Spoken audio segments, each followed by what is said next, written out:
Friends, today we are going to learn in this video how to do CCT abdomen। आज हम इस video में सीखने वाले हैं कि CCT abdomen को कैसे करते हैं। ठीक है, some important point। First we check doctor prescription and doctor advice, read clinically indication, patient complaint and check investigation, NCCT abdomen, CCT abdomen and upper abdomen। मैं ये आपको बता देना चाहता हूँ कि सबसे पहले हमें डॉक्टर का पर्चा देखना है जिस पे डॉक्टर ने पेशेंट को एडवाइस किया है कि आप CCT एब्डोमेन करा के ले आओ। पेशेंट की इंडिकेशन क्या है, उसकी शिकायतें अभी क्या है ना, और उसने अगर पहले कोई एब्डोमेन का जैसे NCCT, CCT या कोई भी इन्वेस्टिगेशन करा रखी है, जांच पहले कोई करा रखी है, तो उसको आपको पहले क्या करना है, चेक करना है ना। Take patient history like previous investigation, x-ray, USG, any other investigation, present complaint and reason of the interest and duration time. फिर वही कि जैसे कि आपको पेशेंट को पूरे अच्छे से हिस्ट्री लेनी है। जितनी आप अच्छे से हिस्ट्री पेशेंट की लोगे, आप उतने ही अच्छे एक टेक्नीशियन बनोगे। अच्छे लेवल के टेक्नीशियन की पहचान ये होती है कि पेशेंट से अच्छे से हिस्ट्री ले, है ना। कोई एक्सरे हुआ हो पेशेंट का, कोई अल्ट्रासाउंड हो, उसमें क्या दिक्कत है आपको समझना है, पेशेंट से पूछनी है। ये नहीं कि हाँ मरीज आया उसको कर दिया, ऐसे काम नहीं चलेगा। उसको प्रॉपर आपने हिस्ट्री लेनी है। आधा स्कैन तो आप तब कर लेते हो जब आप पेशेंट की हिस्ट्री ले लेते हो, है ना। मस्ट प्रायोरिटी ये होनी चाहिए आपकी कि पहले पेशेंट की हिस्ट्री लो स्कैन करने से पहले। इसमें पेशेंट प्रिपरेशन क्या होती है, 3 to 4 hour fasting, empty stomach, because when we do CCT of any body it is necessary for the patient to remain empty stomach for 3 to 4 hours. इसमें मरीज को 3 से 4 घंटे की फास्टिंग चाहिए होती है, यानी खाली पेट होना मांगता है पेशेंट को। अगर पेशेंट खाली पेट नहीं रहता है तो बॉडी में कोई कभी कभार रिएक्शन कर जाती है। मैं अभी बताऊंगा कि रिएक्शन क्यों होता है, कैसे होता है, ये भी मैं डिस्कस करूंगा। बहुत से टेक्नीशियन को यही नहीं पता कि रिएक्शन होता क्यों है, और खाली पेट वो समझते हैं कि पेट का है। जो फ्रेशर स्टूडेंट होते हैं वो समझते हैं कि ओनली पेट का जब स्कैन है तो इसमें पेशेंट को खाली पेट रहना है, लेकिन ऐसा नहीं है। बॉडी के किसी भी पार्ट का आपका CCT है ना, कॉन्ट्रास्ट इनहैंस कंप्यूटर टोमोग्राफी आपका किसी भी बॉडी पार्ट्स का लिखा है तो आपको उसमें पेशेंट को 3 से 4 घंटे की फास्टिंग कंपलसरी है ना। जरूरी है कि पेशेंट 4 घंटे की फास्टिंग में हो। देखो दोस्तों, एम्प्टी स्टमक का मतलब है पेशेंट को खाली पेट, है ना। एम्प्टी मीन्स खाली होता है। क्यों चाहिए होता है पेशेंट को खाली पेट, क्योंकि जब हम IV कॉन्ट्रास्ट देते हैं तो उससे क्या होता है, वोमिट होने के चांसेस जो हैं वो बढ़ जाते हैं, है ना।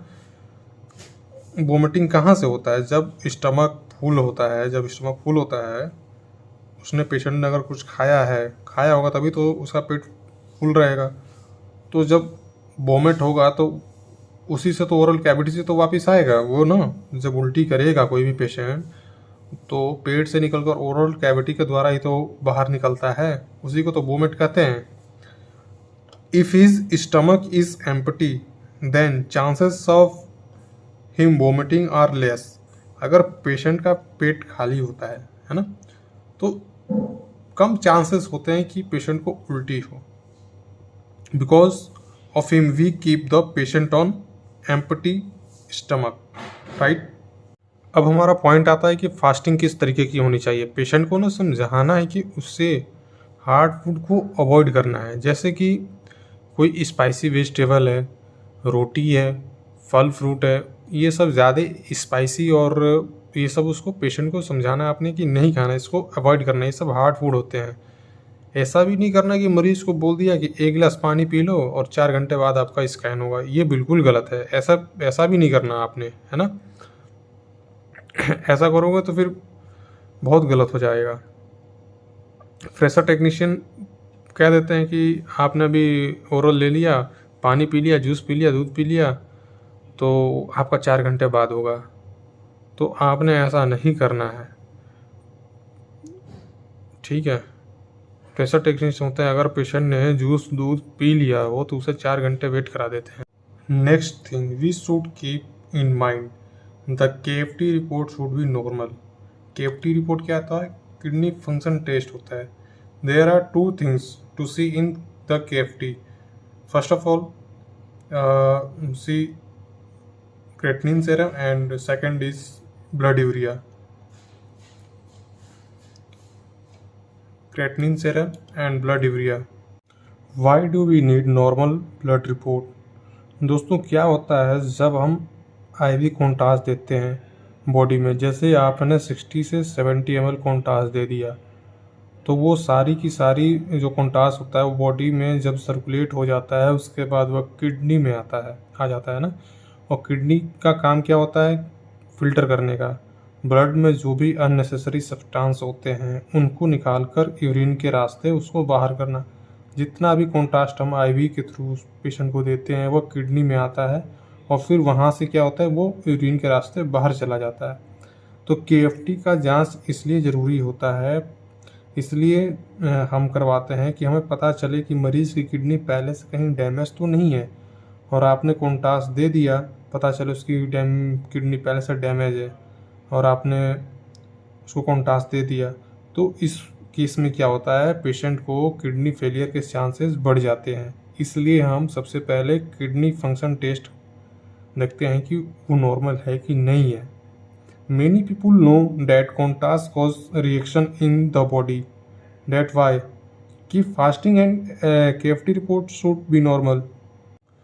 But many people don't know what is the reaction. It is very important to know how the reaction take place from the contrast in the body, right? हमें ये जानना है कि ऐसा क्या होता है बॉडी में हमारे ब्लड और कॉन्ट्रास्ट के बीच की रिएक्शन कर जाता है और पेशेंट की डेथ हो जाती है। तो आइए देखते हैं कि ऐसा क्या होता है। दोस्तों समझते हैं कॉन्ट्रास्ट रिएक्शन क्या होता है। कॉन्ट्रास्ट रिएक्शन ओमनीपैक 350 ये जो है ना, ये आप देख रहे हैं कॉन्ट्रास्ट है ओमनीपैक आयोक्सोल ओमनीपैक का 350 है ना। तो इसमें क्या होता है Omnipaque 350 have osmolalities from approximately 1.1 to 3.0 times that of plasma. ये जो अपने ब्लड का जो होता है उसके इक्वल होता है ना। तो दोस्तों जो बॉडी में रिएक्शन होता है ना वो ऑस्मोसिस के कॉन्सेप्ट से बॉडी में रिएक्शन होता है। आपने 12th क्लास में ऑस्मोसिस का कॉन्सेप्ट पढ़ा होगा। मान लो एक गिलास में पानी है और दूसरी गिलास में हम पानी के साथ शुगर को मिक्स करते हैं, तो जो शुगर और वाटर वाला गिलास है उसका कॉन्ट्रैक्शन वह ज़्यादा होती है ना एज़ कम्पेयर टू फर्स्ट गिलास, क्योंकि सेकंड वाली गिलास में चीनी और पानी दोनों हैं और पहली वाली गिलास में केवल पानी है, ठीक है। इसके लिए इसमें जो कॉन्ट्रैक्शन होती है ना वो ज़्यादा होगी। आप लोगों ने 12th क्लास में पढ़ा होगा। हमारे जो ब्लड और IV कॉम्स का रिएक्शन ऑस्मोसिस सेम नहीं होगा, है ना। तो क्या होगा, जो होल ब्लड होते हैं उसमें रेड ब्लड सेल होते हैं, वाइट ब्लड सेल होते हैं, वो मूव करने लग जाते हैं। तो हाई कॉन्ट्रैक्शन की तरफ यानी कॉन्ट्रास्ट की तरफ उनका खिंचाव ज़्यादा हो जाता है।